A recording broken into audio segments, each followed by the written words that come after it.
5 women from Venus arrive on Earth looking for the seed. A dirty ripoff of SexWorld sends paying guests to a fantasy resort. Cinderella fights Big Brother in a future where desire is illegal. Not all of these are good movies. Some of them are barely movies at all. But if you watch enough 1970s cinema, you eventually reach this little corner. Commander, calling Control Center. Reporting in. Preparing to make contact. Natives friendly. We'll find out how many of the men can perform the act. Out. 2069 A Sex Odyssey begins with 5 women from Venus coming to Earth in search of the seed. Their planet is dying out because there are no men left, so they need Earthmen to help repopulate it. And they do not just need a few samples. Apparently, they need enough to keep Venus going for the next 10,000 years. At first, the locals mistake them for a women's ski team, and from there, the movie works through a series of encounters. The mayor, a traveling salesman, and a local policeman who is not exactly great at making arrests. Finding willing men, it turns out, is not exactly difficult. The script paints everything in broad strokes, with the comedy coming from human behavior, innuendo, and a lot of very obvious jokes. So overall, A Sex Odyssey is predictable. It is not trying to break new ground. It is a harmless farce with a bit of nudity, where the sci-fi setup is mostly there to keep the farce moving. But the spaceship interiors are unironically good here. Even in a movie like this, you still get a real set in front of the camera, which gives it more charm than the story probably deserves. Wham Bam, Thank You Spaceman takes a surprisingly similar approach. Once again, we have visitors from a dying planet arriving on Earth to help save their species. This time, it is 2 aliens who land in Los Angeles, sit inside their UFO, and watch people having sex through a monitor. Then they use a teleport beam to abduct women in the middle of these encounters, bring them aboard the ship, and send them back afterward.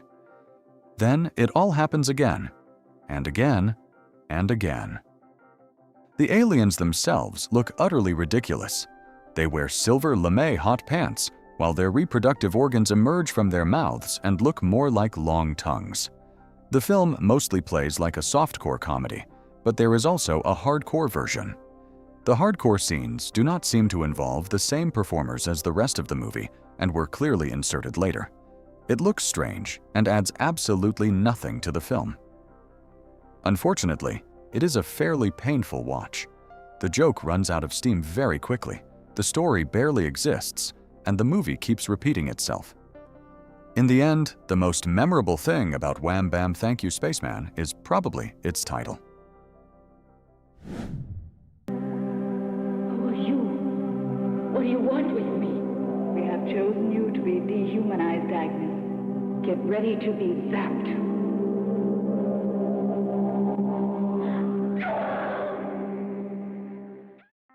Spermula begins on a planet where the people have abandoned their bodies and now look at physical desire with disgust. So they send a group to Earth, where they take the form of women and settle into a chateau in France. Their mission is to make humanity give up on desire by seducing every man on Earth, which already sounds like a plan working against itself. Here is the thing, though. That is not actually what the original film is about. The French version has no aliens at all. It is a story about a secret society. Someone re-edited the footage after Star Wars came out, added a sci-fi framing, and released it as a completely different movie in English. What both versions share is the look. Director Charles Matten was also a sculptor and painter, and it shows. He shoots with more style than this kind of movie usually bothers with. Whatever version you end up watching, it looks better than it has any right to. What is love? Love is... You know, love is... take off your clothes and rub up against someone and till the sparks fly and then you get it on. Yes, I see. You mean fornication. Oh, no, not fornication. No, that's icky. No, where I come from, we don't even have fornication. Really? Well, whatever you may call it, we're not allowed to here. That's too bad. Everyone's doing it. Come, let me show you. Cinderella 2000 takes us to the year 2047, where sex is forbidden. Big Brother keeps everyone under watch with robots. And yes, this is also a musical. The fairy tale frame is still there, but now Cinderella is trying to outwit the government so she can be with the man she loves.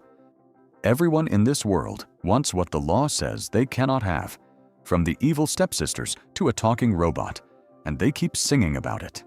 The song and dance numbers are ridiculous. The future fashion is half the fun. And the movie's idea of the year 2047 feels exactly like the kind of future only the 1970s could imagine. Most of the entertainment value comes from wondering how something this absurd was ever conceived, let alone made on what looks like almost no budget.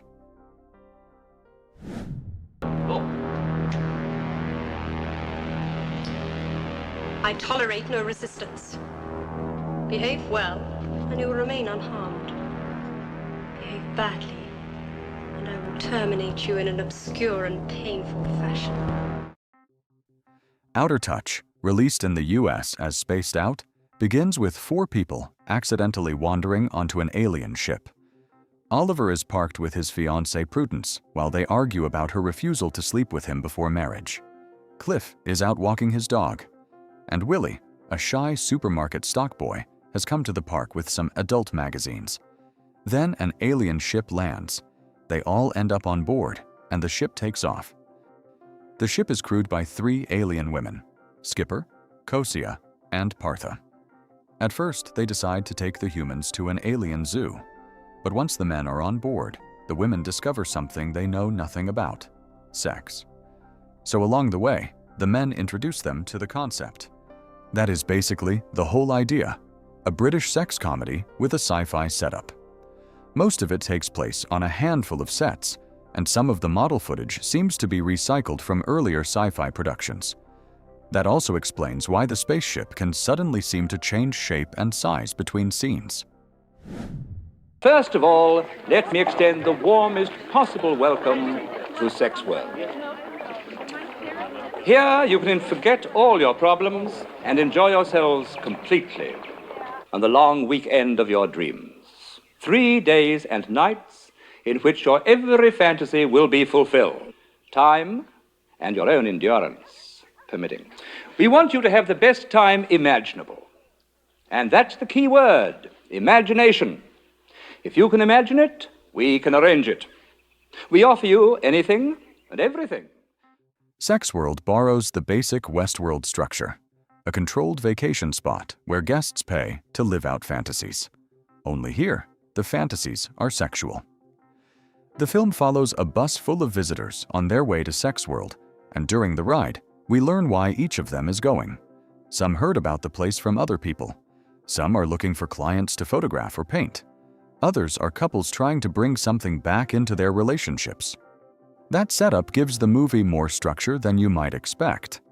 It is still an adult film, obviously, but it is built around different characters, different motives, and an actual concept.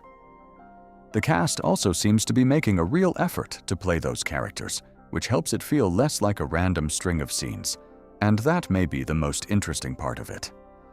The resort control room material is extremely 1970s, but it gives the film a stronger sci-fi frame than most movies in this lane. It is sleazy, but there is an actual setup holding it together. We already talked about Flesh Gordon in the first X-rated sci-fi video, because at this point, that one is basically the cult classic of this whole lane. But one of its directors, Howard Ziam, also made Star Virgin. The film follows a star virgin living in space with a robot. One day, she asks the robot about sex, and his answer basically turns the whole movie into an anthology. He tells her several unrelated stories, one about a young couple in the Garden of Eden, one involving Dracula and a new bride, one about a quarterback in a locker room, and one set in a strip club. The space material could have made a much better movie on its own, but that part is mostly used as bookends for scenes that feel only loosely connected to it. And compared with the other films in this video, Star Virgin does not really deliver enough action or humor to make up for that.